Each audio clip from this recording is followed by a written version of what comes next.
didn't do too much, but we discussed about the elements of symmetry, and then Okay. uh, we did optical isomerism in like different types of molecules and all. Mhm. And then we studied enantiomers and diastereomers. Okay, so you guys did conformations. No, sir. Sir, what do you mean by conformation? The projections, the way to draw a three-dimensional molecule in 2D. Oh, no, we didn't do that yet. How are you learning enantiomers? How is your sir teaching this? Like, he's drawing the diagram, like the wedge thing. Has he shown you what the diagram means? Has he discussed what the diagram means so far? Yeah, yeah, he has. So you know what each of those projections mean. There are only two, right? So the dark one and the hashed one. Yeah. Or are there more? Let me ask a question differently here.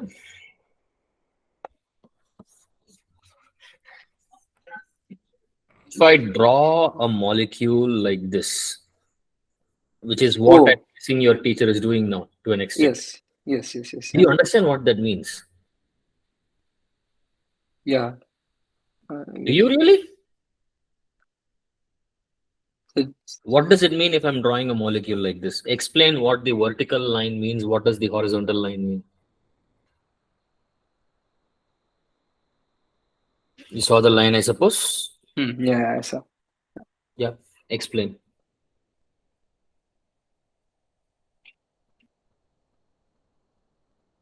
So you have not learned that, but your No, sir. teacher is using this right now. You're Yeah, serious. yes. That actually decreases my opinion of your teacher. I'm quite surprised that this is the same person who has been teaching till now. Okay. All right. You need to learn a concept called how to convert three-dimensional molecules into two-dimensional molecules. Let me start by explaining what this basically means here. In this here, you're going to be having this entire part is Yeah. going to be going away. These are coming towards you. Hmm. Okay. You understand what I mean by that? Yes, sir. Yeah. No, you do not. What? You should not be able to at this stage. That's the unfortunate Come reality. in. So What's let's start off by taking a simple analysis as to, I mean, when you say you understood what I said, but you didn't yeah. understand what I meant. Yeah, I So guess. let me try to start off with a simple carbon here. We need to learn about how to draw three-dimensional tetrahedrons or tetrahedral structure to 2D. This is a very, very, very, very important thing to understand, mainly because in different questions, they will give you in different stupid notations. If you do not understand how to interconvert between the notations, you are fucked then and there. You simply cannot touch it. How much ever you understand, you'll keep making mistakes in questions. You'll have to sit and memorize formulas here and there. You'll have to sit and memorize shit for this compound and that compound. You'll have to memorize scrap. If you do not understand how to interconvert between things, if you do not understand what each thing actually means. Now, let's start off with the first one, which you already know. Normally, when you want to convert a 3D structure into 2D, the 3D here basically means you're going to be having sp3 hybridization. There are 4 bonds. Okay, so when you're going to be having 4 bonds, the basic principle is when you have a planar, when you are drawing on a sheet or when you are representing it in 2D on a board or on a notebook or on a goddamn thing over here, whatever it is, basically you're converting it to 2D. In 2 dimensions, how many of the 4 can we place? There are Two. 4 bonds now. Two. 2. Very correct. Why? Because we technically can only make a triangle. Yeah. That's the maximum we can go about. So the moment it goes into one more dimension, it is out. So the idea here is you can only place 2 bonds on a plane.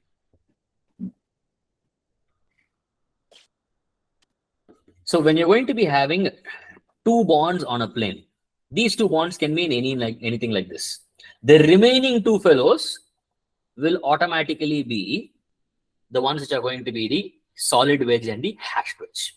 That is, when you place two bonds out of four, it doesn't matter which two, pick any two. You put two bonds on a plane out of the four, remaining two will automatically be something which you can place as a solid wedge,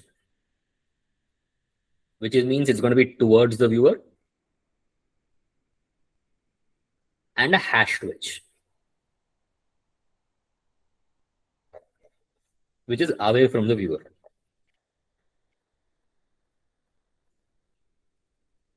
Now, when you're going to be having this type of solid wedge and hashed wedge applicable, that is going to be for a simple carbon. If I'm having one carbon or one tetrahedral unit, this is the way to proceed over here. Now, when you're going to be having multiple carbons connected, which is the next stage of the process here, you will have to start learning a slightly different way of projecting the same thing. So if you're looking at carbon-carbon bonds, the first projection which you need to look at and which you need to get familiar with is, I'm quite sure your teacher will teach you this at some point of time, dude. Do not assume your teacher will not. The way I see it, what I'm a little disappointed about is the order in which he's teaching shit. So it tells me he's not yet understood the little bit of the complexity here. So quite surprised, actually. The way he has covered your topics, he definitely has a lot of experience. He definitely has a lot of experience. Interesting. Okay, Okay, so first off is going to be what I call as the, I don't remember the exact name. It is, I think, called sawhorse projection. मुझे exactly याद नहीं है क्या नाम है इसका. Doesn't matter. Names are not my unnecessary game there to play with. So the point over here is, when you're going to be having multiple carbon-carbon bonds present together, you need to basically link them together. So let me start showing you the stupid thing there. So this is a simple. Okay.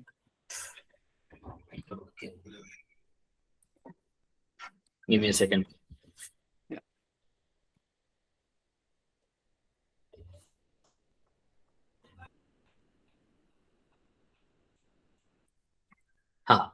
This is a simple tetrahedral system. Okay, as you can see, it's a nice clean tripod type. This central fellow is supposed to be the carbon. Okay, now in this particular case here, have a look here. If you're going to be looking at this plane, which is containing this bond over here and this bond over here. Yeah. Meaning there is a viewer on this side, let us say. For that viewer, this will be coming towards, this will be going away. From your point of view, what is going to be happening? You're going to be having nothing like this, like this. This is a more representative thing if I'm going to be taking it from your point of view on a 2D thing. So on this 2D plane here, if I'm looking at it over here like this, these two are having these two on the plane here. This guy is going away from you over here, whereas this guy is going to be coming towards you. Yeah. That's the idea here. So it doesn't matter which two bonds you take. Any two bonds you end up taking, you're always going to be having, one bond going away and one bond coming towards you. That is the basic. Yeah. Now, that is a sawhorse projection. That is a solid wedge and hashed wedge projection. Sawhorse is basically going to be the same thing when you're going to be extending it for multiple carbons. So for instance, if I'm going to be having, say, another carbon added, another tetrahedral carbon added in. So let's make another tetrahedral carbon here. Just give me a second.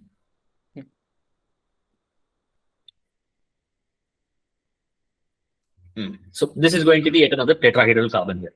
So we're going to be having two of these now. All right. So when I have two of these, let me connect them up over here. So if I connect these guys up, now this is my system which we are studying right now. Correct? Yeah. This is going to be two carbons, CH3, single bond CH3. This is your ethane molecule. Ethane. Yeah. If I'm going to be having this ethane, as you can see here, it is a goddamn complicated molecule in 3D. And it can rotate also. Yes, few rotations. Yeah. It is going to be doing a lot of rotations. So when you're going to be having this kind of thing possible, my guess is your teacher will probably teach you all of this shit in conformations, where he'll teach optical ke baad conformation probably. That is not the ideal path, I would say. But anyway, coming back. So if you're going to be having, maybe your teacher is under pressure for exam syllabus. Is there an exam happening soon for you guys? Yeah, but then we finished syllabus for that. That is why he's probably rushed through. Okay. Is he setting the paper? No, Then I'm not sure why he's rushing through. Chalo, huh? Interesting. When is the exam? tomorrow, sir. Aha. Aha. Optical isomerism is there or not there? No, it's not there. Okay. Till where is it? Is your syllabus? Geometric. Till geometric. Yeah. Do you want to discuss any doubts in that bunch, or shall we continue where we are? It's fine, sir. Nothing as well. You're confident properly? You practice questions till there? Yeah, I've done a few. I've done my workbook. You've done your work for it. Workbook, yeah. You did that formula wala shit for the cistrons if you're having conjugated dienes. Multiple double bonded systems. The number of geometrical isomers. Yeah. You worked that out as well? Yeah, we did that in class. Yeah. And the formula approach you would have probably discussed in class.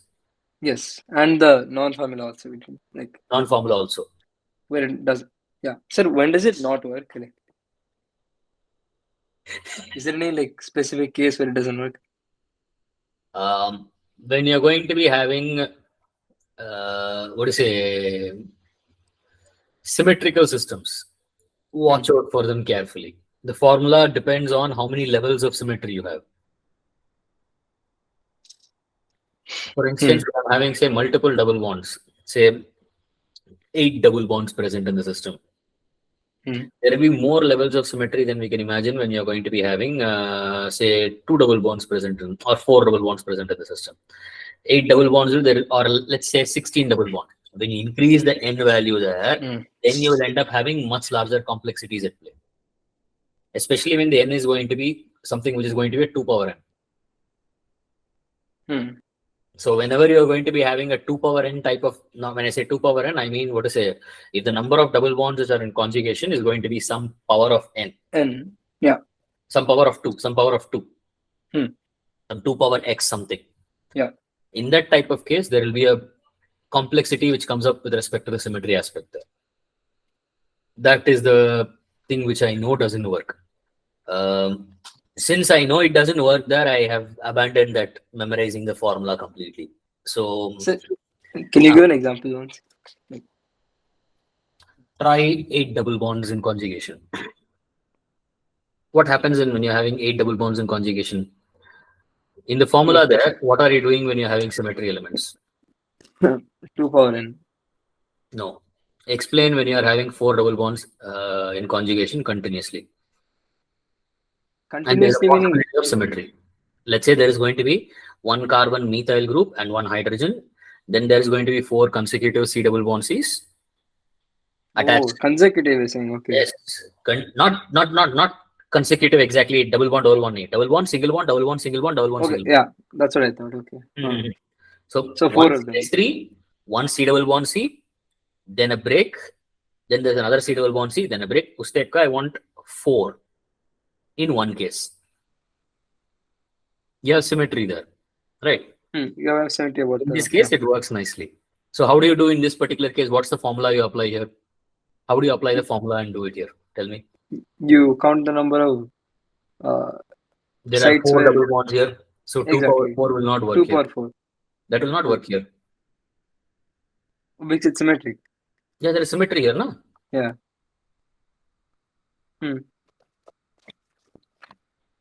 Yeah. Right. So how do you do it here? How do you apply the formula here? So for symmetric, it's the n is even, right? So there's another formula for that. 2 power n minus 1. Go with that, huh? 2 power n minus 1 plus 2 power n by 2 minus 1. 2 power n minus 1 plus? 2 power n by 2 minus 1.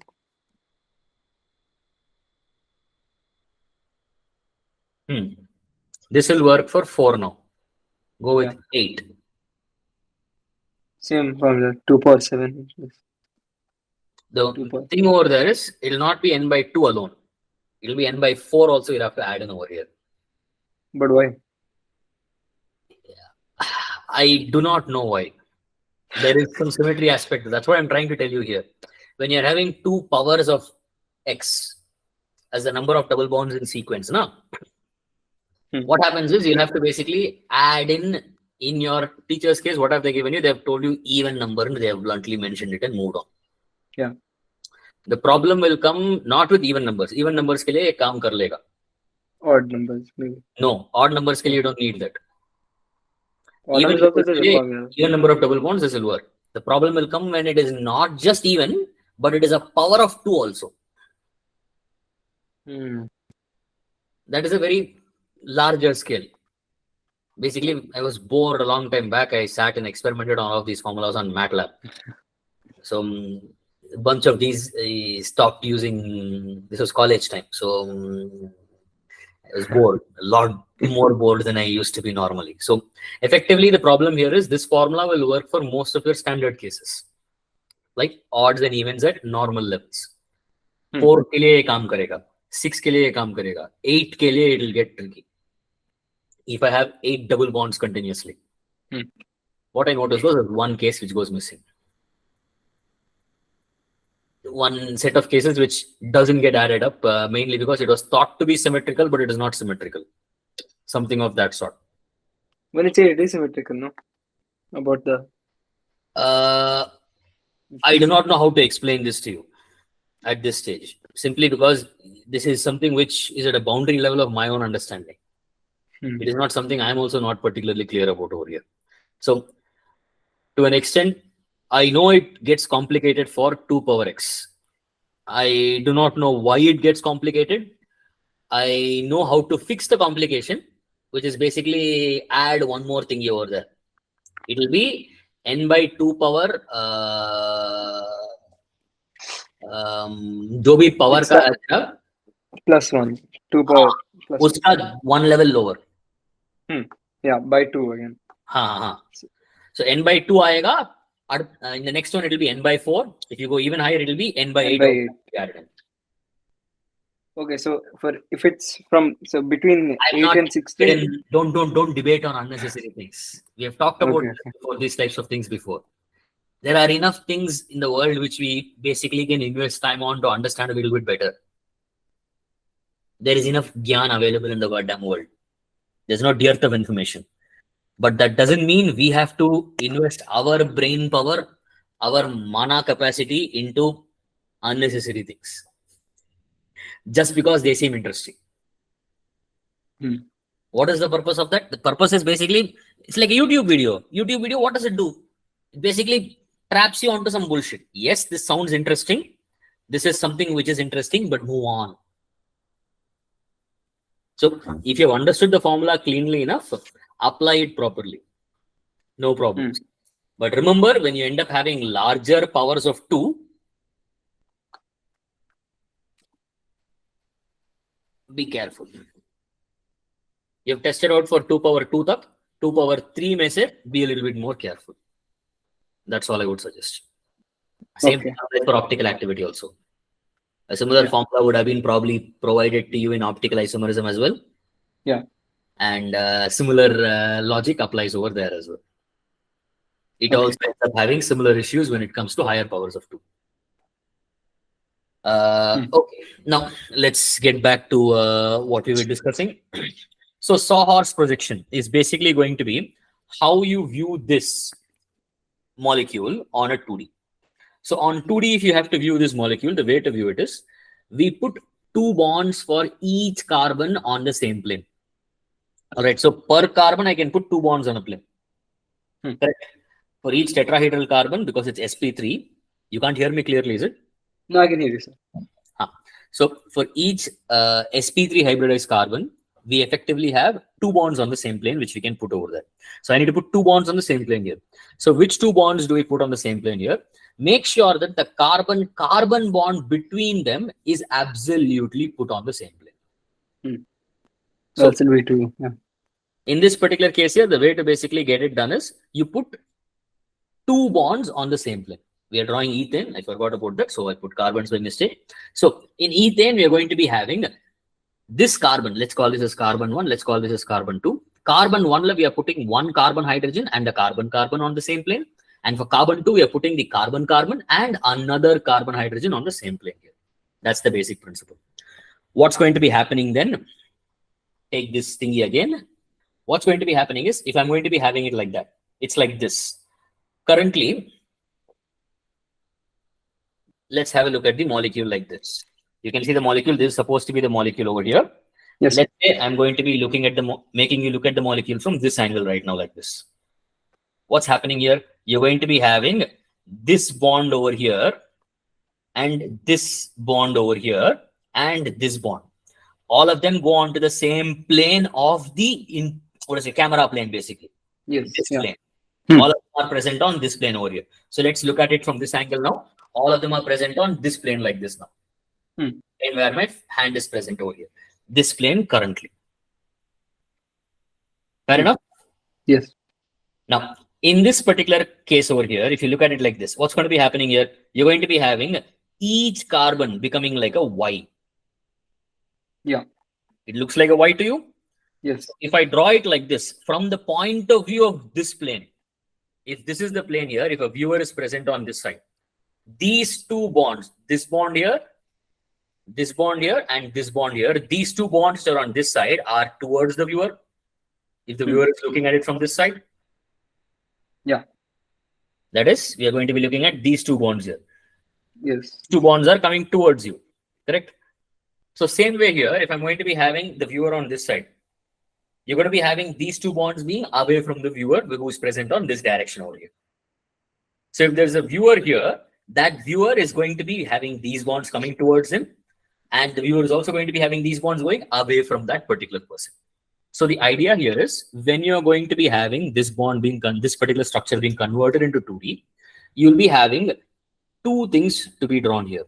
This side will be a hashed wedge. This side will be a solid wedge. On both. Hydrogen here, hydrogen here, hydrogen here, and hydrogen here. This is basically going to be your structure for ethane here. Now, this is not the only way to draw it though. There are many different ways to draw it. This is why I think your teacher probably will teach this under conformations. When you're going to be having this molecule here, is this the only way in which the molecule can be? No, it can rotate. So let's say the molecule does rotate. If it rotates, if it is going to be present like this. In this case here, let's look at this plane now. This plane. Yeah. In this plane here, what's going to be happening is, we are actually going to be having these bonds on the same plane here. That is, we are actually going to be having this bond above here and this below fellow here, all on the same plane. That is the actual reality. You can't see it perfectly through this perfectly here. Let me put it in a more cleaner manner for you. Yes, this is the best. There, yeah. Yeah. And you can see it like this now, correct? Yes, sir. Yeah. Yeah. So you can see that all of the, this central bond here between the carbons, this top bond and this bottom bond, all of them go into the same plane. Same plane. Yeah. When they go into the same plane here, which is this plane over here, what's going to be happening? From a viewer on this side, these two bonds are going to be towards, and these two bonds are going to be away. Away. So what has happened is, we have had a rotation happening.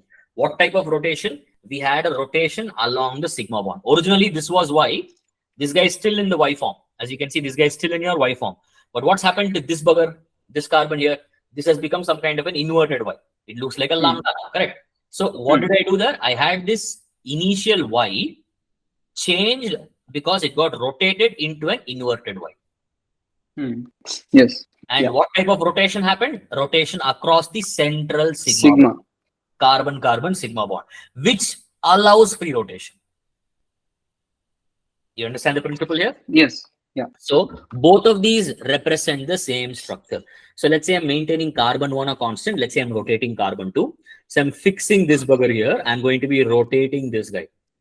So when I fix this fellow and I rotate the other one here,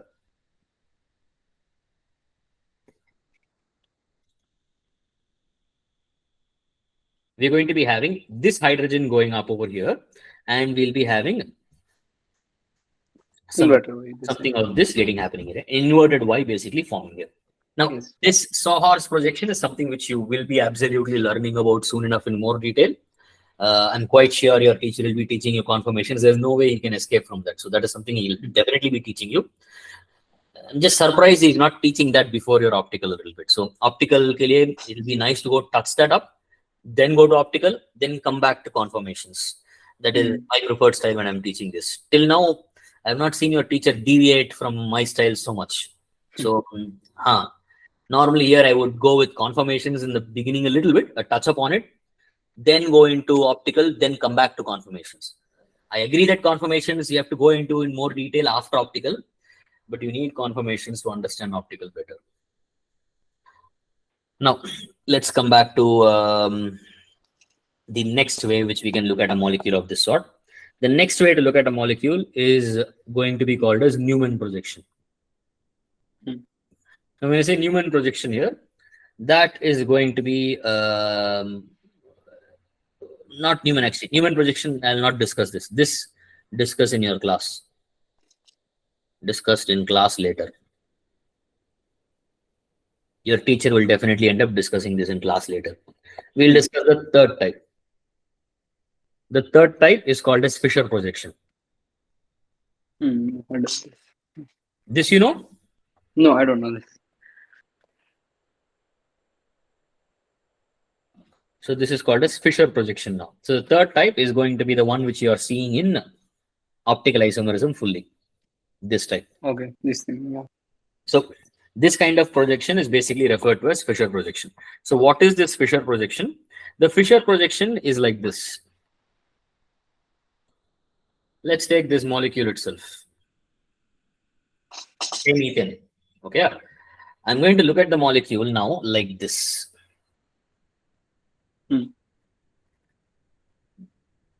How does a molecule look to you? What does it Looks look like like to you? there's a straight thing and then two extensions at both ends. Effectively, what you are seeing now is you are basically seeing the straight And two and, extensions at each end. and the two extensions are going to be coming towards you and two more extensions are coming towards you. Correct? Yeah. You Yes. do not see the back bond here. Correct. Yeah. You do not see this back bond over here.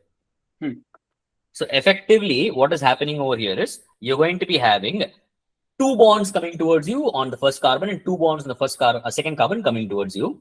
The central thing you can see one bond for the first carbon and one bond for the second carbon cannot see because they are going away from you. So what if it was rotated like this? And how do you draw it? You can always rotate and play with it. But the Fisher projection, when you draw it like that, it means you are trying to bring the molecule in that thing and then seeing it. Rotate as needed. Every rotation is allowed. What do you mean by rotation is allowed? Every sigma bond can be rotated. Yeah. So let me explain a little bit more. When you have groups, you'll understand better when you have groups.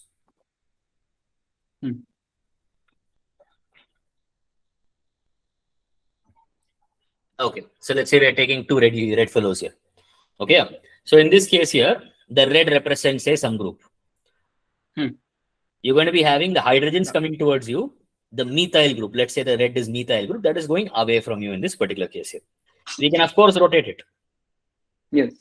This is going to be the same substance in another Fisher projection.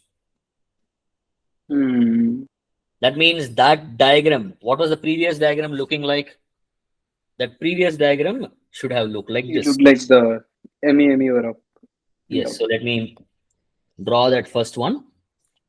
The first one should have seemed like this. We should have had a methyl here. We should have had a methyl here. We should have had a hydrogen here, hydrogen here, hydrogen here, hydrogen here. This was the first structure. Now the second one here is going to be something where you're going to be having hydrogen over here, methyl here, hydrogen here, and you're going to be having, in this particular case here, a methyl here and a hydrogen here. Yeah. Right? On your right, there's going to be a methyl. On your left, there's going to be hydrogen on the top fill. Correct. Yeah. So this is basically that thing. This can still be rotated once more. Okay. Yeah. Then left side. Effectively, every possibility is allowed. Yeah. Bottom guy can also be rotated. Yeah. So bottom guy can also be rotated into something like this. Yeah. Every possibility is allowed. And Yeah. how many ever possibilities you draw, all of them are the same. Why are they all the same? Because none of them are going to be representing a different molecule. They all represent the same final molecule. Just viewed in a different way. Yeah. Sorry? Just viewed in a different way. Same Yes, they are molecule. just viewed in a different way after a little bit of rotation here and there. That's the idea so far here. Now, so when it comes to molecules, this is basically the Fisher projection over here. Now, when we are going to be looking at what to say, optical activity, go on into what you have discussed so far. uh, like, optically, uh, so optically active means if you put this compound in, and if you like, if you project plane polarized light through it, then it'll shift. I mean, it'll rotate. Yeah, okay, that we talked Yeah. about already. Yes. Tell me something we have not discussed. We learned this week.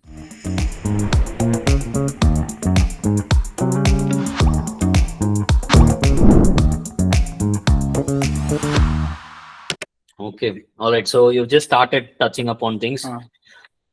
Uh, Where are you in terms of optical activity? You said you have learned enantiomers. You've learned racemic yeah. mixture, I suppose, then, Yes. Yeah. and you have learned diastereomers. Yes. You've learned mesomeric structure. Meso. Yeah. We have done meso compounds. Yeah. Meso compounds is also done. Yeah. And have you learned how to check if the structure given is an optical isomer of something or not? No. Okay. And what else have you covered so far? That's about it. Yeah. And what is the next topic which you're starting off with, or what does it look like? I think calculation of calculation of optical isomers, number of optical isomers. Okay. All right. Okay. Okay. All right. It means I should not poke on this right now. So let me continue on with a little bit more of Fisher projection. So now Fisher projection is going to be something which is like sawhorse. Sawhorse is basically the first version of your solid wedge and hashed wedge extension with more carbons. Fisher is a second extension. So let's talk about Fisher projection slightly more. If I'm having, say, a molecule which is going to be having, say, a carbon, one red and one white and two hydrogens. Okay, this is a molecule. What will the Fisher projection look like for now? If I'm drawing it, if I'm having it like this, Will which be one towards you here? towards me will be these two hydrogens. So the Yes, hydrogens will these be are on coming the towards you. horizontal line. White and the red are going away from you.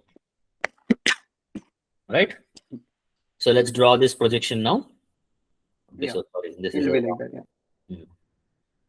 But white will be So white is above, red red below. is going to be here, hydrogen. H. So we're going to be having in this particular case here, these two are coming towards you, these two are going away from you. Okay. Now let's draw the same thing slightly differently now, where we are going to be looking at how to perform a rotation here. We're going to learn what all are going to be the ways in which the same thing can basically be redrawn, such that it is not something which is going to be different. It has to be the same. First, let's talk about this molecule. Then we'll go into an actual complicated one. This is an easy one. So first, let's look at the, let me draw a few more dummy templates.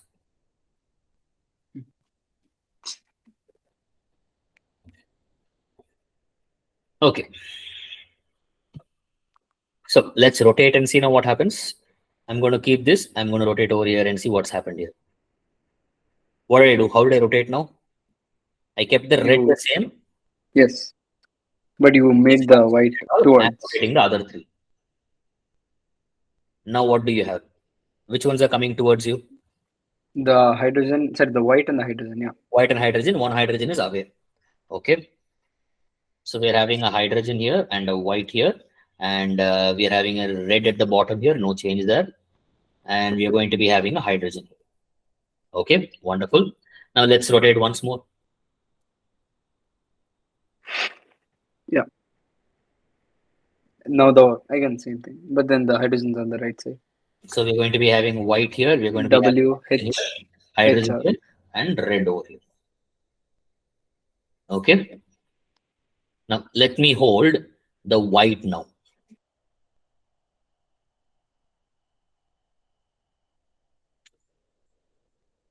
Hmm. What is Now the red will be coming towards us, the and then red and the the white are coming towards you, yes, yeah, hydrogens are going away. So yeah, what is it that I'm doing here? In this here, I held the white constant, and what did I do? I rotated the other three, yes. correct? Hmm. So the red effectively came towards. So the red moved here. Hmm. Hmm. What is happening Replaced by H. is progressively this fellow will go here. Go there. This guy will come back here. Yeah. You're understanding what's happening here? Hmm. Yes, sir. Yeah. So let's now try to see if this is the correct thing which is happening. Because in this case, all of these are representing the same molecule. Hmm. So this is not the best way to actually check whether this is going to be the case or not. Because in this here, everything which you can draw is actually the same. Yeah. That is, whatever I wish to put here, whatever combinations I want to put here, I can put any combination I want of the four. I can put it as H, red and white. Or I can put it as red over here, white over here, H and H here. Or I Hmm. can put it as red here, white here. Or no need to put it as white there. Huh? I can put it as red here, white here, H and H here. Effectively, the idea here is anything and everything which you can draw, everything is the same here. You are not going to be having any differences in any of the structures. Everything which you can put will actually be the same Fisher projection. Everything, all Fisher projections where you're putting four of these groups around a tetrahedral carbon will be representing the same molecule. Hmm. Only difference is there'll be different rotational styles over there. Think of it like that. Yeah. Now though, if you have an optically active molecule, let's take a simple example of an optically active molecule and proceed there. So in this case here, I'm going to be introducing one more fellow here, a blue. Hmm. So let's take this structure now. What is happening here? Which ones are towards you here? Red and white. Red and white. So let's draw them. In this particular case here, the red is towards my left, which is going to be My, your my right. left. Your left or your right? Left. Your left only, Adu. Yeah. Okay, so left. Okay, so we're going to be having in this particular case here, the red is going to be over here, white is here, blue is here, and hydrogen is here. So from my point of view, let me just check up. No. This is ulta. Yeah.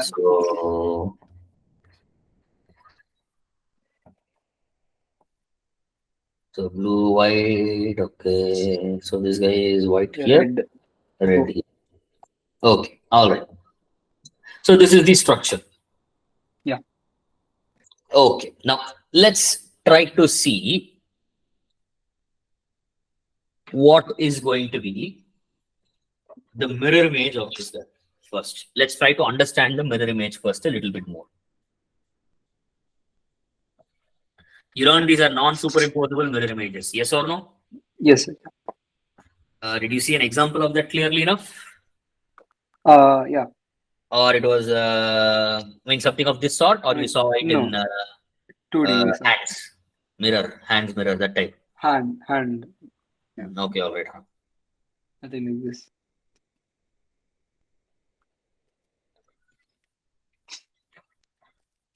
Okay. So this is the first one we saw. What was the projection we had there? Let's have a look now. So we had blue below and I had hydrogen above. So this was the projection we saw, correct? Hmm. Now blue and hydrogen above. This is the other one. Yeah.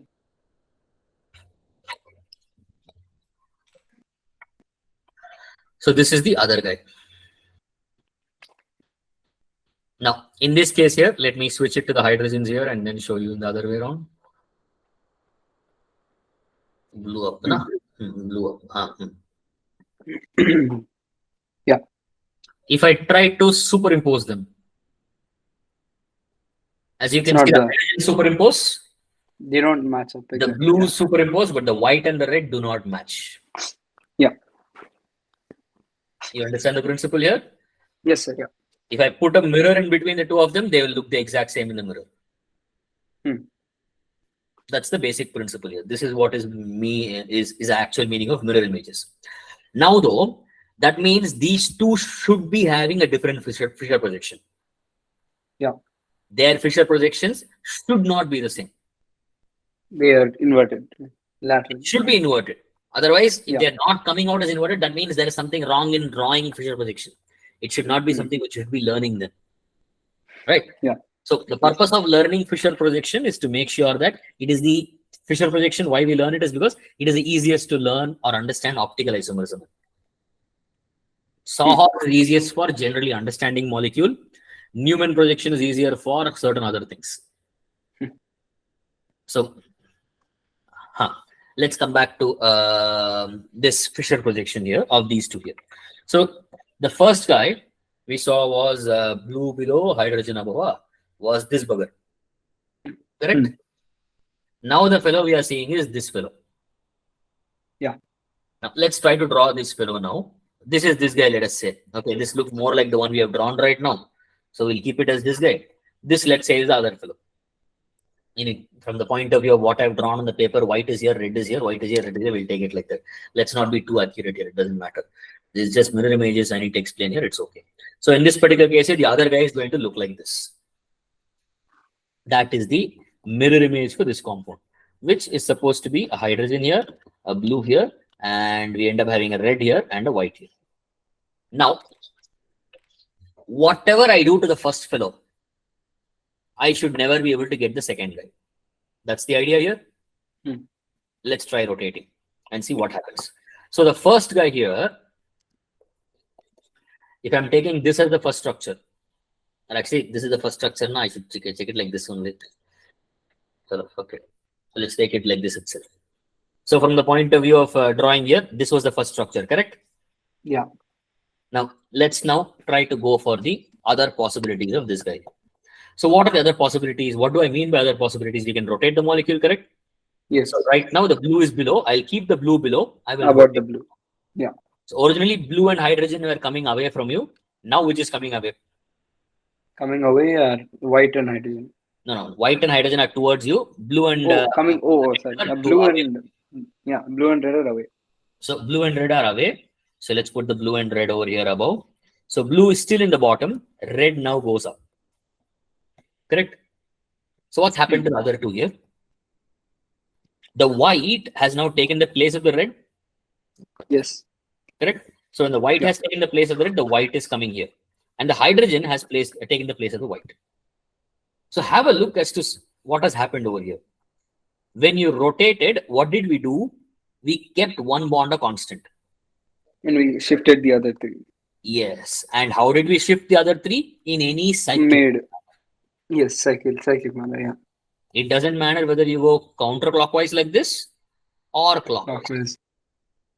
It doesn't matter. You understand the principle here? Yes, sir, yeah. So the idea here is when you want to check for the two structures drawn, now you can try checking. I want you to try drawing as many different ways of the first one. Let's call this structure number 1. Let's call this structure number 2. I want you to put pen to paper now. There is no unfortunate escape for this one. You will have to do this for yourself because me telling you will not convince you. Draw one every way possible by doing rotations.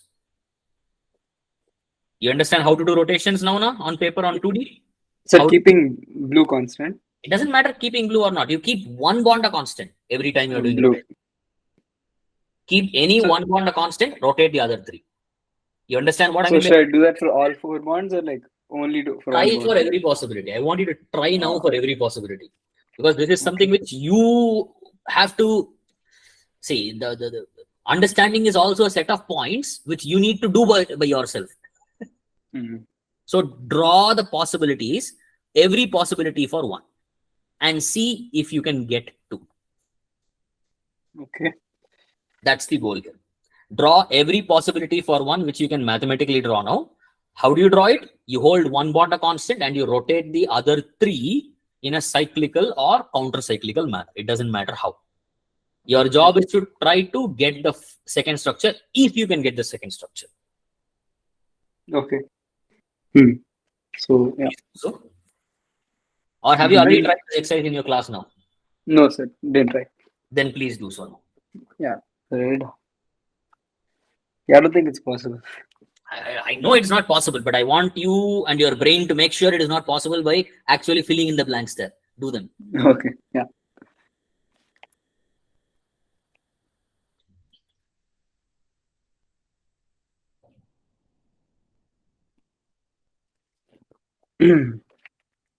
If you'd already done this in your class, I would not have bothered. Yeah, we didn't do it in class. Yeah. So you need to learn this. This is see some of these. It's like addition, bro. You have to learn addition by doing addition.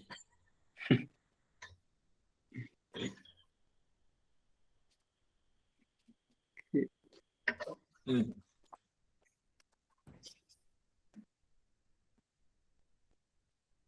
What's the situation? Have you Uh, have to convince yourself? Have you got yeah. enough practice on drawing now? Yes. Yes. You need a lot more practice. Okay. But this is going to be one of the most important things which you will be learning for optical activity. Because when they're asking you to compare, is this structure the same as that guy? It's Hmm. not going to be that easy. They'll give you Fisher projections if they are nice. Sometimes they'll be not nice. They'll give you sawhorse projections. When they give you sawhorse, the Hmm. game is going to be you convert them to Fisher, then Hmm. you check. Because what you do in Fisher is not applicable in other things. Fisher, this type of rotation is easy to do. Yeah. In sawhorse, you try doing the same thing. Second. Draw a sawhorse and try. Hmm. Let's have a look at this guy in sawhorse. So okay. Yeah.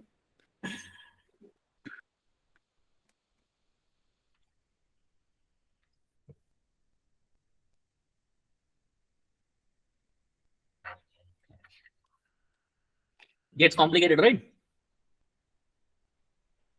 Yeah. Two are on a plane. And Hmm. the fellow on the plane is also going to be changing. Yeah. It's true. Yeah. It's So hard. that's the point I was trying to make there. So Fisher projection is very efficient when it comes to handling Rotations. and understanding rotations individually and to compare for whether a molecule is actually what you've drawn is. And to understand the three dimensions of the molecule and optical activity in a far more better manner. Okay, now, uh, so effectively speaking, this is basically a Fisher projection. Now, when it comes to larger molecules, it is going to be a far more complicated thing. You mostly will be doing this in the next session in your next 1 or 2 sessions in your school. So Hmm. this should be a good refresher for that. Make sure that you are what to say when you started learning optical act. You said you've done some optical activity now. Yeah. So far, some optical active molecules you've done with 2 or 3 Ah. carbon, right? By now, Yes. Yes. Yes. Yeah. try try doing the same thing for 2 carbon type of thing. Let's take an example. That will be a far more better exercise for you actually. Two carbon. Okay. Let's take a simple one. CH3. CH3. Yeah. Hmm. Some red group and methyl is also there. So this is unfortunately not optically active. Who the fucker I am. So let's make it chlorine and bromine.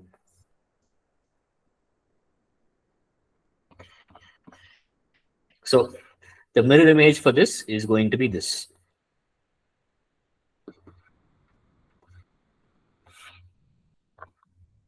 Now, So the previous one you drew was not optically active because it had a planar symmetry. Right? yes, Okay. Yeah. Just making sure. yes. Yeah. The moment I drew it, I realized what the fuck I did. So, Yeah. huh. Okay. So you're still properly awake even after your lunch. You had lunch or you not had lunch yet? No, sir, I haven't had. I figured. If you think 2 o'clock is too early for your lunchtime, you could have mentioned 2:30. It's fine, sir. Yeah. I have it here. So that was your mom coming in the middle to give you lunch. Yeah. Eat, please. Okay. It's already Yeah. 3 o'clock.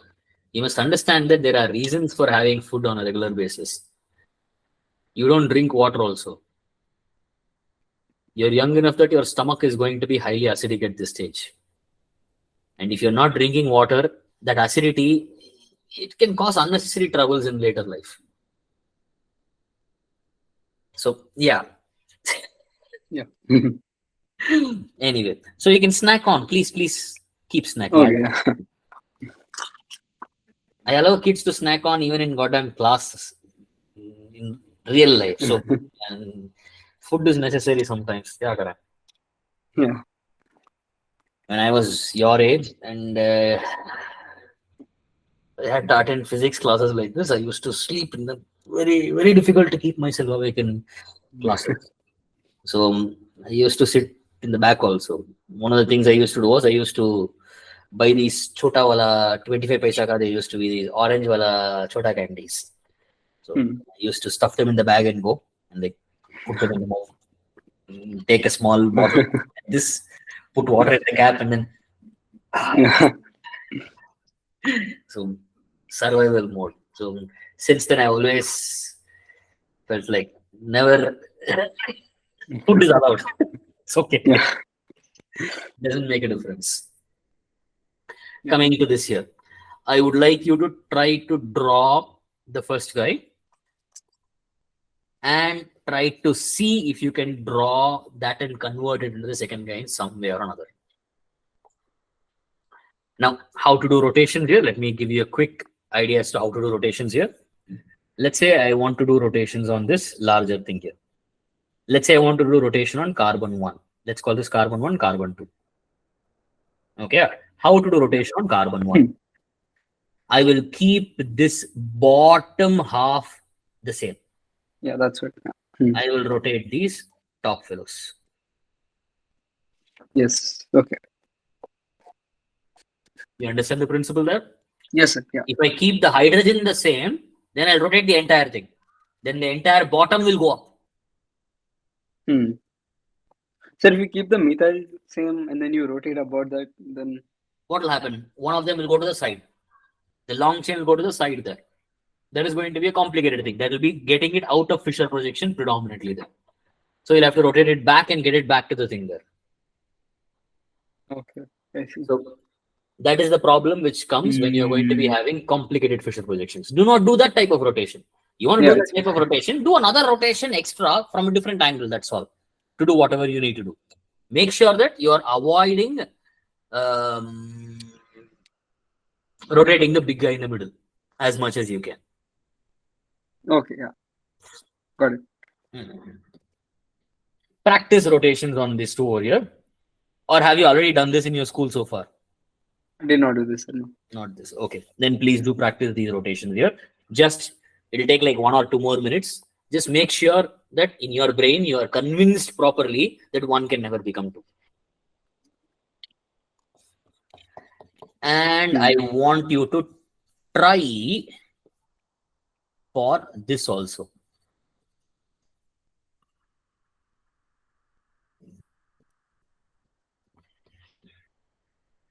I want you to try drawing for this also. In this case, what's the idea here? If you They are supposed to be the same. exactly, yeah, they are the same, right? They are the same. It's optically inactive. Which means what should happen?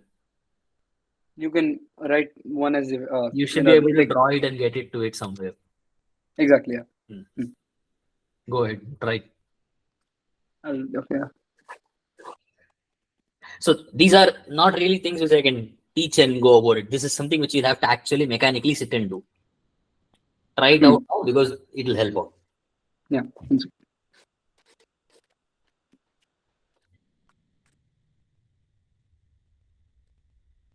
Convince yourself enough. Yep. I got it. Yeah. Second wala mila. Yes, sir. Second one. Yeah. Now there are some neat tricks which we can learn.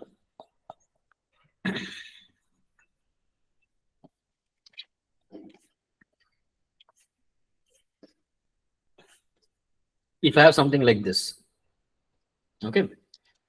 If I rotate the entire molecule, if in a structure which is like a single carbon, if they've taken the Fisher projection diagram which they are showing, if they rotate the Fisher projection by 90 degrees, then they are technically doing a mirror image of it. Yeah. If they Exactly. rotate the Fisher projection by 180, they are actually showing the same thing. Same thing. Yeah. So that you have covered already. Yes, sir. Yeah. In your school, you have done that. Yeah. Very weird teacher, man. What the fuck? What the fuck? How are you supposed to understand it without understanding this? I Seriously? didn't know that. Hmm? Yeah. He didn't teach us this stuff. He told you that though? Yeah. Okay. Now I'm getting a bad taste in my mouth a little bit. Seriously? This was Yeah. mentioned in your class that 90 degrees, that 180 degrees was given. The 90 degrees was. Yeah. Yeah. Yeah. He mentioned. My next exercise was basically for you to try and confirm them with rotations. Oh. Now do them. Okay. Yeah. So 90-degree tilt and a 180-degree tilt. You know what I mean by 90 and 180 now because you've done that in class. Yeah. I want you to do that and I want you to test them out with your sir with this rotation which you have learned now, how to do rotation. Because you have to connect the rotation with that first. Only then will you remember that is correct. Otherwise, that is just a goddamn piece of information. You will not remember it. So yeah, Yeah. you not remember it.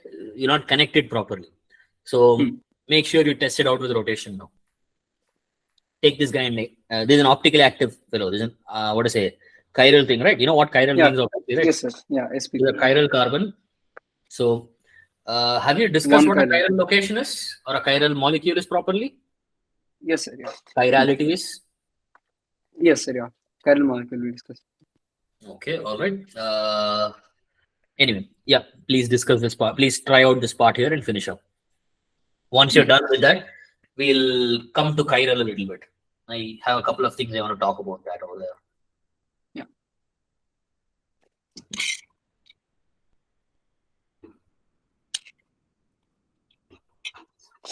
In fact, a better thing would be you can try for a big fellow. Okay.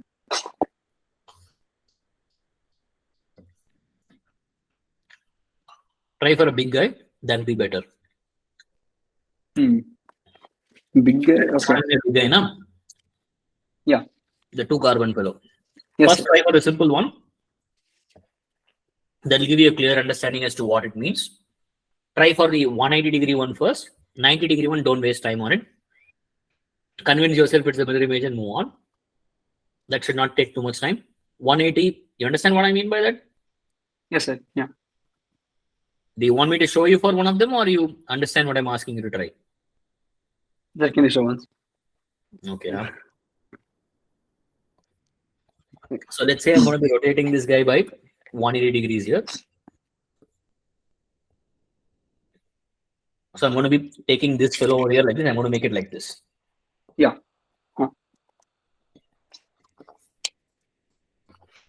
So I want to check if these two are the same now. How do I check if these two are the same? I want to get the hydrogen up there. So how to get the hydrogen up there? I will fix the white first. I'll bring the hydrogen up. So I'm going to be having white here. Hydrogen goes up. I'm going to be having red here. I'll be having blue here. So now I want to basically maintain the hydrogen there and then bring the white to this side and see what happens. So if I So bring the R white, will come down, B will go there. Then we got the same thing. Yeah. yes, that's the idea here. Okay, that's what you mean. Okay, good. Yeah, that's what I wanted you to try out. Huh. I Okay, wanted great. you to try this out, not for the tiny fellow. For this here, 180 degrees ka convince ho gaya. Now for the next one, draw a 90-degree one. Confirm that that is a mirror image. Okay. Once you know it's a mirror image, you know it's not going to be possible to get it back to the original one. Mm. Then I Yeah. want you to try the same thing out for this bigger fellow. Second compound. Take the second compound, invert the fellow by 180 degrees fully, and try to get that structure by rotation. Okay. If it is correct, then you should be able to get it. Correct? Yeah. Play. You understand what I'm asking you to do? Yes, sir. Yeah. I'll give So, you but that. then if you had suppose a longer molecule and you rotate it 90 degrees, it would look like. You try. You're asking me the Mm. question which you're going to be having because you do not want to try and see what you can do there. Try, think what you should do there. Now you know the point which has to connect there, correct? Yeah. When you do it by 180 degrees, it should fit. You know it's supposed to be the same. Yeah. See what is correct there. 180 and it's number 9. Okay, I'll try 91. We just tried 180 now for the chota wala fellow. Yeah. And it worked cleanly. Yes. So the 180 principle works. Yeah. This is why I told you what to say. If you remember them as a goddamn point, you're not going to be for sure. At some point of time, you'll remember it as 90 might be the same, 180 might be opposite. Mm. Shit will happen. Yeah. So that's why I'm asking you to sit and put your pen to paper and try now. You understand what I'm trying to tell you here? Yes, sir. Yeah. You remember 90 and 180 as an information. It will remain as information in your brain. Which means at some point of time, because it is stored as information in your brain will jumble it. Probability is there. If there are a lot of steps which you have connected, your understanding, your working is connected to that there, it will not jumble that up that easily. Mm. Or at least there is more friction for it to jumble it up. Yeah. Yeah. So try now. You already tried for the bigger guy or you have not yet? Bigger on doing it now. I'll put the page there. You can try now. Try for the bigger fellow. You understood what I want you to try, yes? Yes, sir. Yeah. Yes, sir. 180 is working for the larger one. You got these two? Yeah. There is a red should be the same as a blue. Yes. Yeah. Got that done? Yes, sir. Yeah. So you understood Now, what type of rotation you have to do there? yes, yes. You're You have rotating to the big first, guy also? yeah, then keep one guy constant and Basically, then you get the rotate guy it, you rotate want. it. That's all. Don't think too hard. Yeah. That is what you were asking me at that time, correct? Yeah. That's what I told you. Stop thinking. Stop thinking. Because when you think you want an answer, when you put pen to paper, it will flow. Mm. For someone as smart as you, it will flow. Your resistance is putting pen to paper. Mm. That's what it's going to be. That's your tough thing. That's why the point I mentioned originally, for you to start realizing that you are good at organic, you should have fun with organic. When you get bored, not like continuously sit and solve organic questions and have fun. No, when you're really bored, you solve like 2-3 questions. Okay, this is fun. Mm. Yeah. Ideally, you should be like bore हो गया chemistry कर सकता हूँ थोड़ा सा उस type आ गया तो बहुत अच्छा है but हाँ I'm not going to hope for that. Yeah. Okay, all right. Now, so you convince yourself properly that 180 degrees is perfectly fine. Yes. 90-degree turning is going to be a lot more irritating and complicated when you're going to be having that kind of a multiple carbon. Larger. That's right. Yeah. Let's not bother with that for now. That is something which you'll have to, come to terms with individually. Now, What else? What else? That about covers things for now. I think that should be more than enough basics for today.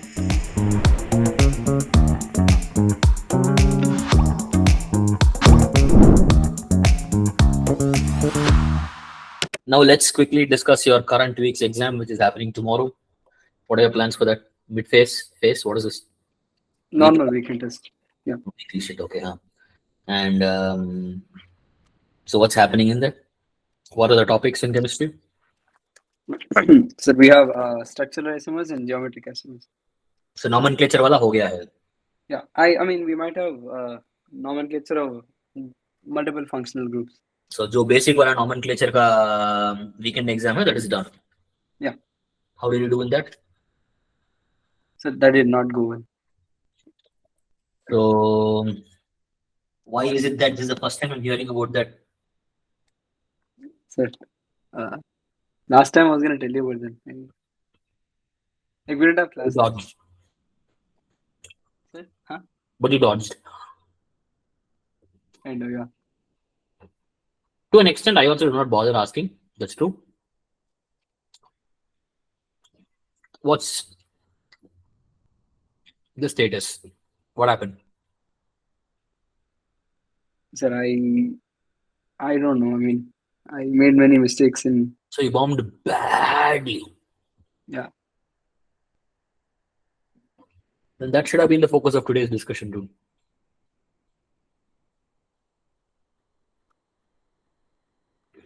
Send the paper and tell me your score. So the paper was very easy. Like many people got really high scores, but mine wasn't very good. Your problem is quite obviously clear then. It's you didn't put enough pen to paper. Correct? Yeah, I guess, yeah. Send me the question paper. I'll at least be able to recognize where the questions are from. Or 1 second. is that something you already figured out? No, sir. I analyze the paper again. I'll send it if you want. Either way. So many got full? Yeah. In chemistry, Yeah, yeah. not the other. Yeah. How much was your score out of? Out of 100, And you did? 77. Not too shabby. Sir, Okay. it's a very easy paper with a pretty bad You score. basically feel bad because it was a very chutia paper and you basically made even Yeah. more shitty mistakes. Yeah, that's about it. Yeah. Okay. Then there's not much which I can do there. Then maybe fair enough, you didn't bother with it. But I would like to know what errors you made. What were the errors? Can you give me a quick analysis of the errors? I don't need the paper. Give me 1 second. another. I have the paper here. Yes. Why did you make those mistakes? I'm interested in knowing what were the mistakes. Why did you make those errors? Sir, for 2 questions I read the question wrong. They like what they did was in numerical they gave one question as find the number of 1 degree carbons, and then the next question was find the number of 1 degree and 2 degree hydrogens. I thought that's carbons again and counted the carbons and Okay. that was gone. Hmm. And then another question also was like that. So I messed that up. Tell me the exact error. Wait. 1 second, wait that question go. So here I Yes, what? I Go on, go counted it. on. I counted the number of carbons wrong. Like this, it asked how many sp3 hybridized carbons are there, and I counted it wrong. Okay. And how about the other errors? Uh, the C in chlorine I thought was on carbon, and I counted that as and start numbering like that. Numbered that as well.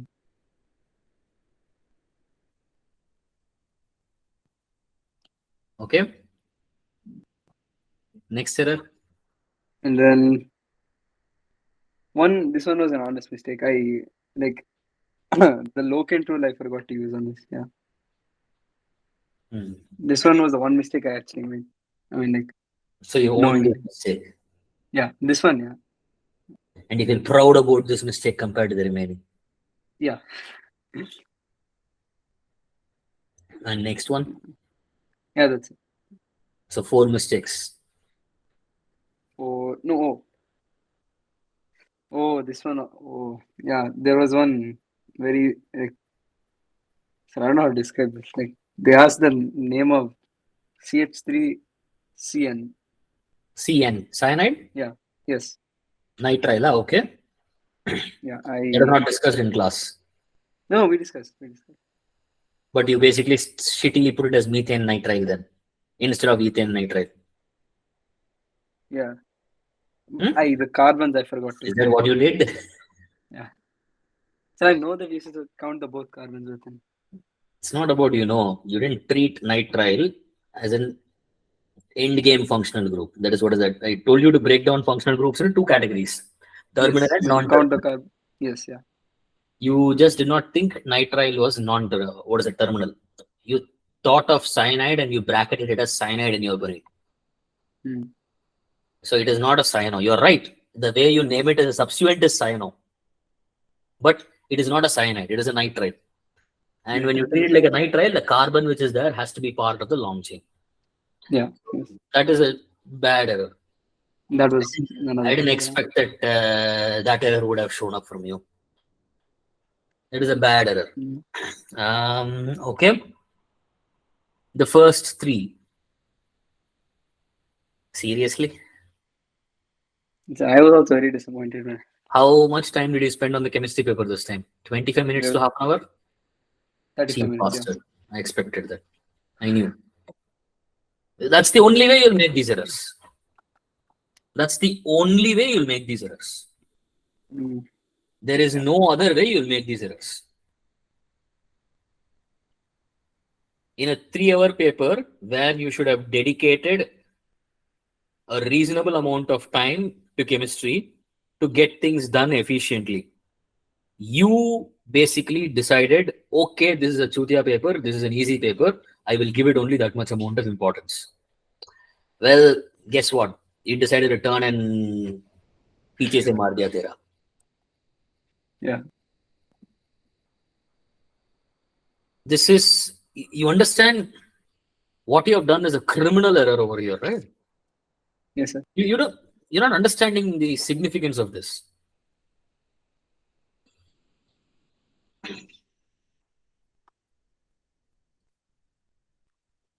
In a paper of this sort, every 3 marks will count for like 1,000 ranks in a JEE mains paper of this sort, where it is this fucking easy. And you have willingly shot yourself in the foot 5 times. No, 4 times out of 5. 4 times. Yeah. 1 time. Yeah. Even that one time was an avoidable only, but still, Yes. Yeah. 4 times out of 5, you shot yourself in the foot purposely. Why? Simply because you are arrogant and you basically stop looking down on things. You look down on the paper. And you're not understanding how significant this is. In an easy paper, every 5 marks is it's a mind-boggling number of ranks. I'm not even kidding about it. It's a mind-boggling number of ranks. When I said every 3 marks is 1,000 ranks, that was in the highest levels. In like what to say, top 5,000, top 8,000, man. But in an easy paper, it might not be top 5,000, top 8,000. It might be 10,000, 15,000 में हो सकता है. In that range, every 1 or 2 marks might be 1,000 ranks. 1,000 ranks. Yeah. You understand how slippery the slope will be, right? Yeah.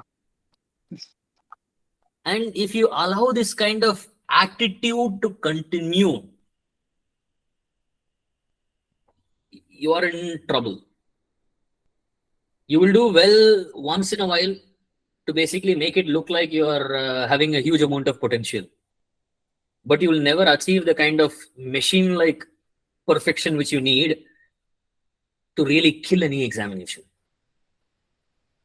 to really stand above your peers. So the first thing you have to take is, this is not something which you should treat lightly. This is the most criminal thing you have done till now. Forget your assumptions, forget the mistakes you make. This is the worst thing you have done till now. Because this is in an easy paper, when you shoot yourself in the foot, you're not shooting yourself in the foot, you're shooting yourself in the goddamn dick. It is that bad. It is that bad. Only when you start realizing that is the reality, will you start taking it more seriously. Why did you do this? Because you were on a high from physics in the previous examinations. You decided, chalo, yahi mera moka hai. I got 25 minutes to half an hour. I finished off my chemistry in 20 minutes. I've given it another 3 more minutes, 4 more minutes. I've checked up like halfway also. Let me fuck off from chemistry. Let me move on to physics. Spend 1.5 hours over there. Or let me move on to mathematics. Spend my 1 hour, 10 minutes over there. The remaining I can spend on physics. That attitude is what screwed you up over here. You did something like that or not? Yeah, exactly. Yeah. That is the attitude which fucked you here. Stop that. Give every subject the due diligence it deserves. I'm not saying spend 45 minutes on chemistry in this paper. I am saying give it 30 minutes. I gave that to you. Plus 5. Yeah, I didn't. Plus 5. And make sure you do not put yourself under pressure when you are doing chemistry. Chemistry, if you put pressure, you will fuck up more. That's why chemistry you should never attempt at the goddamn last. You attempt chemistry at the last, you'll make this many more errors like that. Chemistry is a very slippery slope where you can score marks highly or you can fuck up badly also. Both are just there for the taking. You have to start realizing, I'm guessing you already do chemistry first, I'm guessing. Is that the way you proceed? That's the This right time way. I didn't. Yes? This time I didn't do it first. When did you do it? Last. See? I mean, I did the numericals first and then I went to the rest. It doesn't matter how you go about it. When you put yourself under pressure in chemistry, especially time-wise pressure, you are going to fuck up. This is not something I'm telling without experience. I have experiences myself as well. And I have noticed that it is not that easy to correct it. It is correctable, but the kind of mental stage you'll have to be in to correct it is not that easy to be in. Avoid it in the first place. Do not put yourself under pressure in chemistry. Put yourself under pressure for physics and maths. I would recommend for you for physics. Sincerely. Because at least in the few exams, you'll have to test out. And you'll have to test out, what to say, different patterns of attempting the paper now. Abhika exams, who gives a fuck what your results are? Neither do you give a fuck, nor your parents. Most people don't care. It's a little bit on the ego, obviously. Your ego will certainly take it harshly, but that's the only guy who is going to be hurt by it. It's okay. Let the guy be hurt. It's not a problem. Experiment out. Chemistry, play it as either first or second. Second is also a good place to play chemistry as. First is also fine. Second is also fine. Avoid putting chemistry in the last. That is going to be the biggest killer for you. And students, the moment organic or inorganic starts, they'll start doing that. Inevitably, it'll start. Because 25 minutes, half an hour, first few exams, you'll do it off. Then when suddenly the exam becomes like 45 minutes, chemistry mein hi tumhe lag raha hai. And you're attempting at the last also. That's it. That paper you'll not score 40 marks or 50 marks, you'll badly touch out of 100. And from there, things will be a very difficult slope to recover on.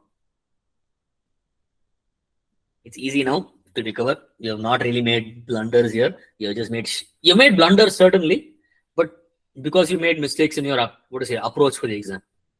You know why? You know how India lost the World Cup final, right? Why did we lose it? What are your thoughts on why we lost it? Feeling. Fielding, of course, yeah. We fucked up in many places. Yeah. But the real thing was we fucking did not have the correct attitude to win. We went like cowards. We prepared a shitty pitch where, when you end up batting first, you end up having the thing there. You end up getting screwed completely. And you end up preparing a pitch which is going to be specifically tailored for technical Indian conditions, batting, whatever. And you're dependent on the batting so much. And everything got decided by a toss. And then, everything basically, when you end up going in with the wrong attitude in a situation, and the other team is, and the other party is just as close to you in terms of competitiveness, in terms of attitude, that tiny difference will be magnified. It will get magnified. Pretty much that's what happened. The tiny difference in attitude was what got magnified. The Australians were far more clinical in the field. Why? Because they were more hungrier. India was hungrier in every other match. But India showed that they were scared in this match. KL Rahul fumbled so many times. Yeah. So many times. And they were fucking scared. Neither Virat Kohli nor KL Rahul went after the bowling. They had enough time to go after the bowling. They played like cowards to an extent after Rohit Sharma got out. Entire attitude में ही problem था पहले से ही. And that basically translated into a little bit of cowardice at that last minute. Shows a lot badly. It was not much. It was just this much cowardice they showed. And that got magnified so badly throughout the match. And that's the thing here. You have to stop feeling sorry for one subject and compromising other subjects for that one. You are not bad in that. You just need to invest more time. That's all. It will get better. The purpose of investing time in the previous exam in rotational was for you to understand that हाँ मेरे से ये हो जाएगा, कोई issue नहीं है मेरे लिए. What does that mean? That means from now on, don't invest too much on your physics needlessly.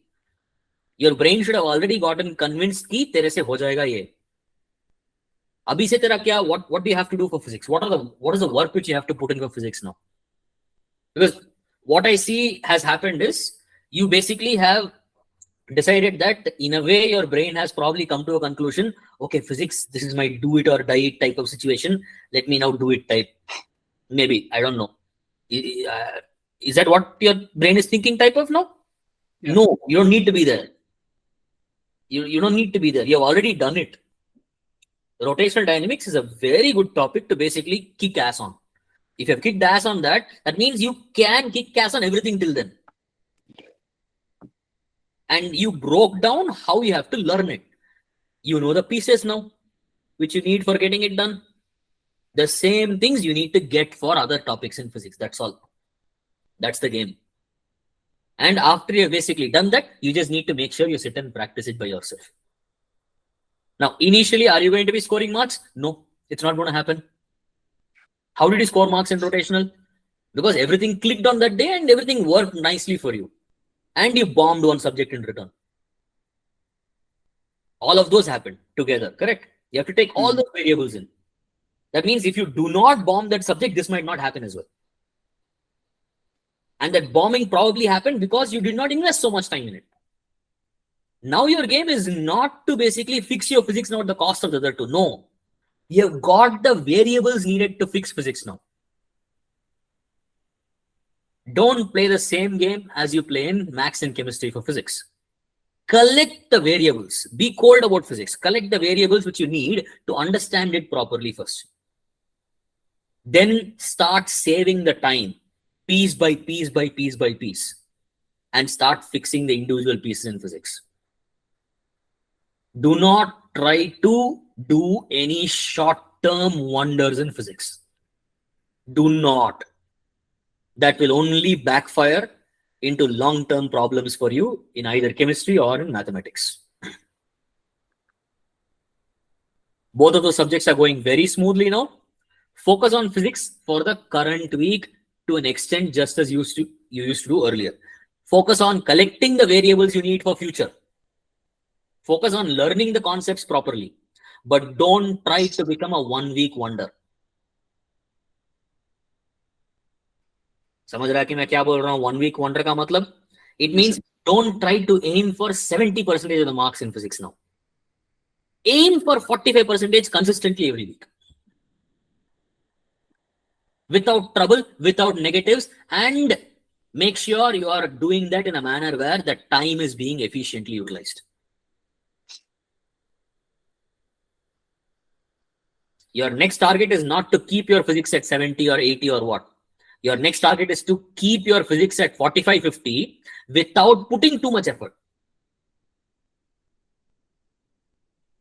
You understand what I'm trying to say? And without compensating on the other two. That should not happen. Your chemistry and math should maintain their levels properly. And in physics, you should now reach a parity level, which is acceptable to you to some extent. It is acceptable in terms of dignity for your ego to be not hurt. And it should be done efficiently from a time point of view. Time point of view in terms of preparation, in terms of planning, in terms of goddamn execution. Everything should be time-based. Yeah. You understand what I'm trying to explain here? Yes, sir. Yes. The previous round was not for you to decide कि what to say. अभी मुझे physics आ रहा है, so मैं इसी में focus करूँगा. नहीं. That was for you to come to terms to yourself that physics हो जाएगा. If you have all the variables you require for it, and if you have the sufficient time you need for it. But now your job is to do all at the same time. That is the thing which is more important. So now that you store it away, now your focus is purely this. Every week, maintain highest performance in maths and chemistry. In physics, you have to score 50%. Absolutely have to score 45 to 50%. But you should not spend more than 50 minutes to 1 hour in physics. Not more than 1 hour. Starting not more than 1 hour. I think now, even to score 50 marks, you might invest more than 1 hour or close to 1 hour. What's your situation like? Less than 1 hour. Not bad. Then put it in 50 minutes then. 50 minutes and 10 minutes for initial work, picking the correct questions, not getting stuck on unnecessary questions. Be cold about this. You don't want to touch every question. Physics paper, when you are going and attempting it, you are only attempting it for 70 marks, 65 to 70 marks. You have to be sure of that. You are not going to sit and try everything. You will go with the mental attitude, मुझे आज के paper में 70 marks attempt करना है totally physics में. उसमें से I will have to score as much as possible full. Yeah. That has to be your cold target from now on in physics. Not attempting the full paper. But remember, all of this has to be balanced out by maintaining maths and chemistry simultaneously. Yeah. You understand the game you have to play from here? Yes, sir. Stop treating the other two subjects in a cavalier manner. They can fuck you up the ass badly as well. So be a little bit more careful about what you already gained. The birds in your hand are not worth the one which is hiding in the bush. Just because you know it is there and you know you can catch it.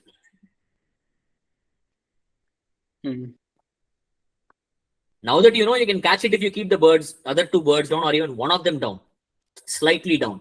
What can you do? You prepare yourself in such a way that both the other two birds which you have already caught are properly taken care of as caught birds.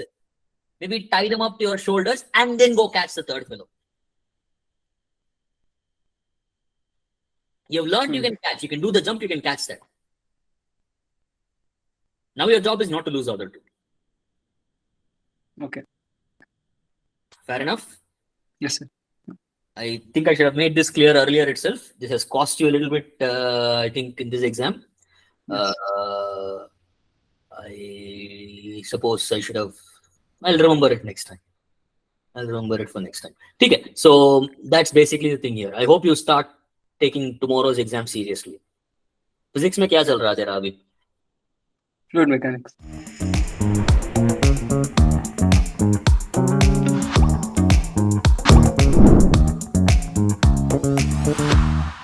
It's not a topic you want to score, my friend.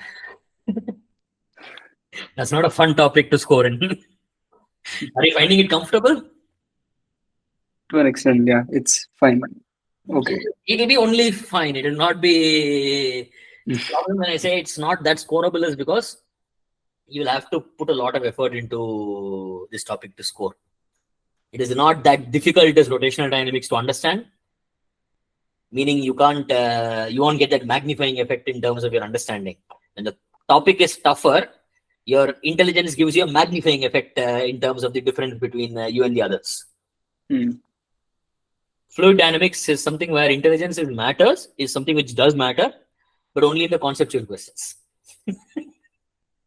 Yeah. The standard stuff does matter. That's all. So you guys don't even have Coriolis and shit now, huh? No. So none of that baseball spin, none of that shit you guys do now. Everything is like No. You guys have laminar flow and Yes. Okay. Yeah. You guys have Bernoulli, Torricelli? Yes.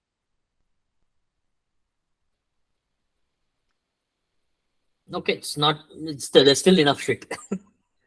There's still enough shit there, but some weird stuff is gone. Okay. All right. What is 3:40? What time did we start, dude? 2:10. So it's been an hour and a half. When is your next class? I guess Wednesday again. Wednesday. No, not my next class with you, my friend. Oh. You have another round today. No, sir. That's it. We are done today. Then we can spend a little bit more time. Tell me, do you have any more doubts for tomorrow's exam? Anything to discuss? Sir, do you think I should practice physics now or like chemistry? You just fucked up a little bit in the exam. That doesn't mean you should get scared. So, up to you, dude. How does it matter what you practice? Which one do you find more complicated now? Sir, I really don't know what type of questions will come, so I can't really say. Show me a chemistry paper. The one we had? Yeah. I think this week, what do you have as syllabus, chemistry? Sir, geometric and structural estimates. There's not going to be that much, but chemistry paper will be long today. It'll be it's advanced paper also, so. No, it'll be lengthy for you, and plan for at least 45 minutes to 1 hour this time in chemistry. Isomerism will be a lengthy paper. 18 questions. It'll take a lot more time than the previous round. It will not be that difficult. You don't need to worry so much. I think you are quite competent in all the standard isomerisms. Geometrical also, you have already learned enough, so it should not be a problem. The chemistry, if you feel confident, go ahead. You can work on physics. Physics, ma'am, how confident are you? Kind of. I think I need more practice. Yeah. And math, if I can do that. Maths are vectors, sir. That's also kind of. That's cheap, yeah. You've done it in physics enough. No, but like 3D plus vectors or only vectors? 3D plus. I mean, no. For now, vectors. Next exam will be 3D plus vectors. So kind of. Yeah. 3D plus vectors, it'll get interesting. Little bit more interesting. But if you're doing only vectors, there's nothing there. Yeah, hope so. Vectors only matrices or nonsense they might combine, no? That shit is there. You've done matrix determinants? Yeah, we have. What topics are you? You're in 11th only, no? Yes, sir. Yeah. You've done complex numbers also? No, that's a second year topic. Okay. They after vectors now? Yeah. They did. Okay, so I'm not going to poke. Not my point there. Complex numbers, they are not doing. No. Okay, okay, okay. I do not know max order. I don't want to poke. Hmm. So, any other questions in chemistry? Anything to discuss in chemistry? Uh, Wait, I had one doubt and one question. 1 second. One Your second. mother tongue is Telugu or Kannada? Telugu, sir. Your name, the Yeah. second part of the name sounds Kannadiga type. Oh, Where are you guys from? sir. Telangana, sir. Kamam. Kamam, okay, huh? Yeah. Yeah. Sir, the question is the number of sorry, yeah, the number of geometrical isomers in SF2, Cl2, Br2.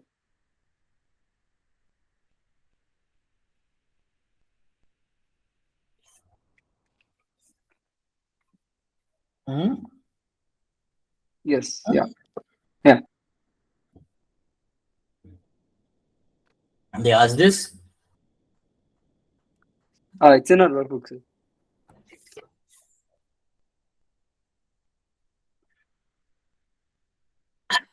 That's not something which you need to bother about at this stage. It is something which you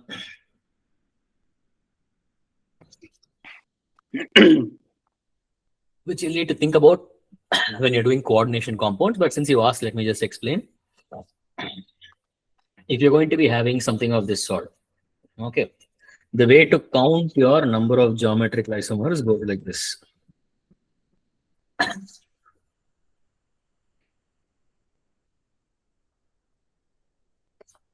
So it's something similar to what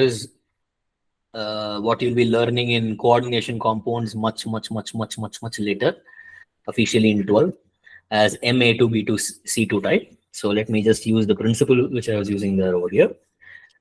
In this case here, sulfur is going to be having a square planar in the middle and one group up and down. Hmm. Correct? Yeah. Now, let's look at each possible case over here. So what you need to do is you need to go for how when you are checking isomers, what do? You need to go for a mutually exclusive approach. Hmm. Correct?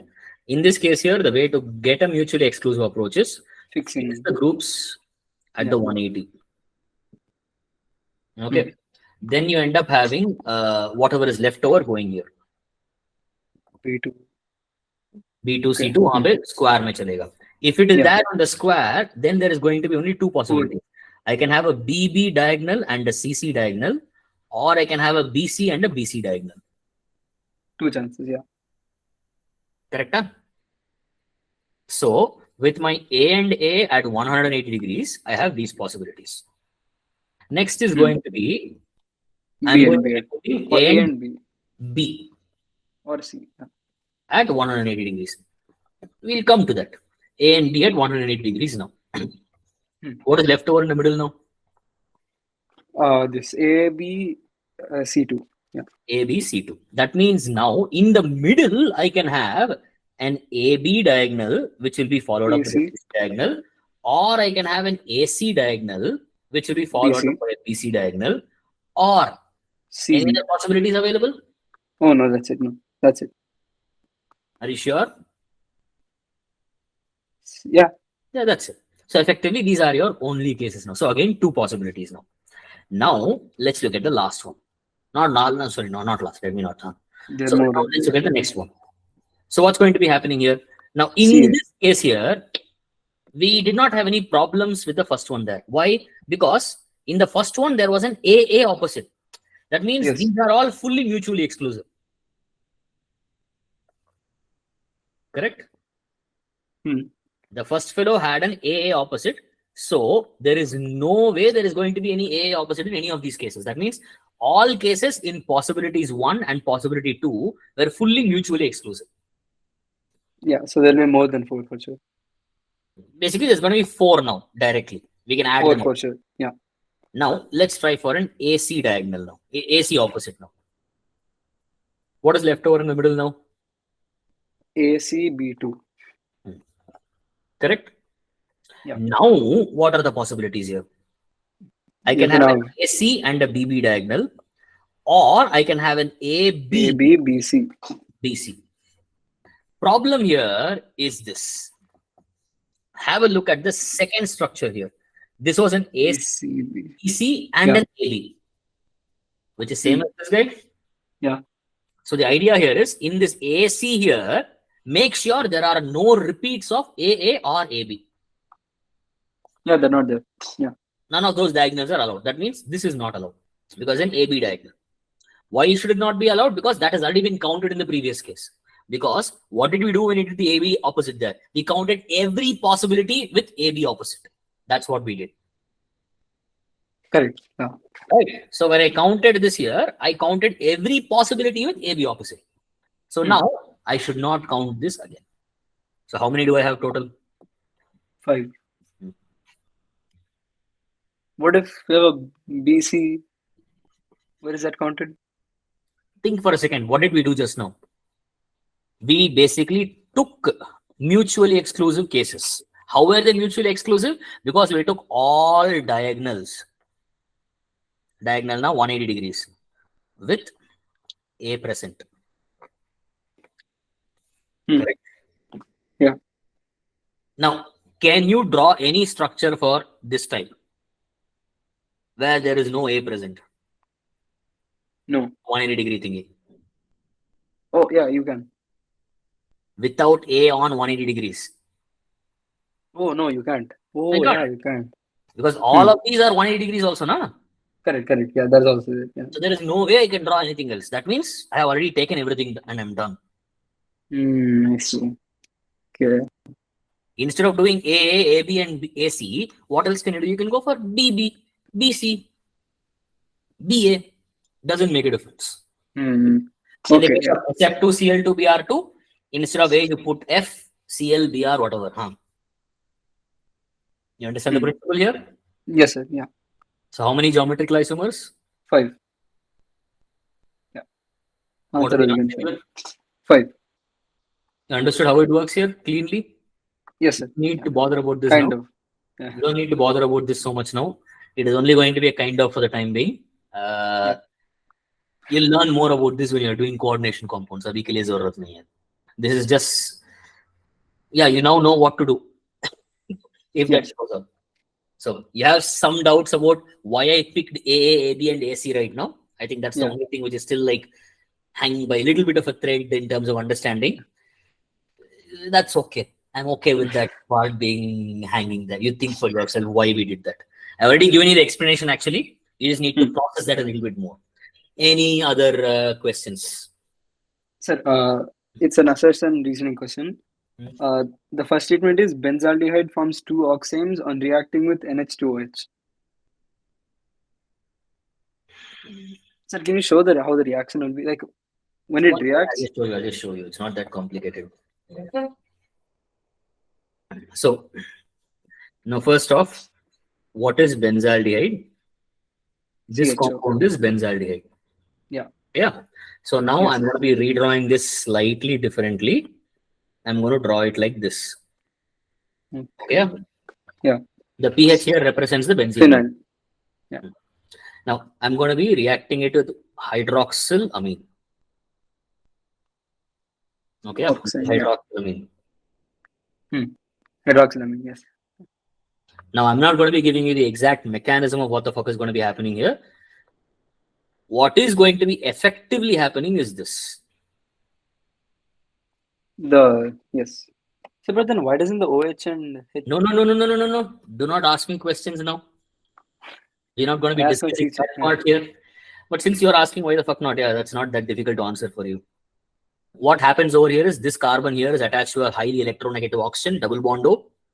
Yeah. This carbon has a high delta plus. Right. Yes or no? Delta minus. Yeah. This delta plus will be attacked by something which is going to be a donator of electron density, correct? Hmm. It's a delta plus, correct? What does delta Yeah. plus mean? It means it has more electron density or less electron density. More. Oh, less. Sorry. Delta plus means less. Delta plus night has less electron density. Less. Sorry, yes. That location is targeted, or it is attracted to what? It is attracted to something which has more Density. electron density. Yes, obviously. So something which is more basic will try to attack that. Yeah, so the OH will come. If I have ammonia and water, Okay. we talked ionic equilibrium just before this. Just the previous chapter. Okay. Why are you failing to connect what you learned there over here? Just because it's called organic doesn't mean this is not connected there. Okay. So then, okay, fine. Yeah.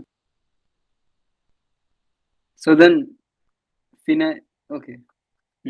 If the OH is going to be the one attacking, that will leave. Okay, you want to basically, your real question was, if I'm getting water out, why is that OH not going out? Correct? Exactly. Yeah. That will go if that OH was doing the attack. But then the NH. I doing the attack now is nitrogen. Yes.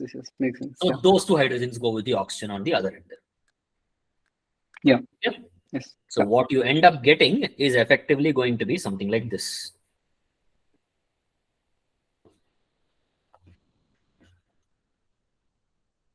And of course, we will also get the other type. Okay, that was my question. Do both of them form, or like how? Yeah, you will get both. Can you differentiate between them? Like, if you see it physically, like. Obviously, you can differentiate between them better. Come on, these two are geometric isomers. Okay. Yeah. Okay. Yeah. What the fuck was that question really? Sorry. They'll have different. Yes. They're different compounds. They have different properties. Correct. Yeah. So when you're writing the equation, would you write both of them, or would you just write one of them? Repeat. If you're writing the equation, the reaction, sorry, would you write both of them or only one of them? Okay, got it. Yeah. You should put both. Understood. Yeah. So both are different compounds, Nakana. So you'll have to put both, or you can put one of them and mention geometric isomers of this are applicable. Okay. Ideally, you should put both. If I was writing a paper, I would put both. Okay. Yeah. Any more? Yes, no, sir. That's it. Sure. Yeah. Good luck with your exam tomorrow, and try to make sure you invest time on chemistry tomorrow. You're going to require it tomorrow. Isomerism, you cannot do 25 minutes. That's not going to happen. You'll require 45 minutes minimum. You might require even 1 hour. Have fun. Okay, sir. Yeah. Good night. See, good afternoon. See you. Yes, sir. Have a nice day. Yeah. Bye. Bye.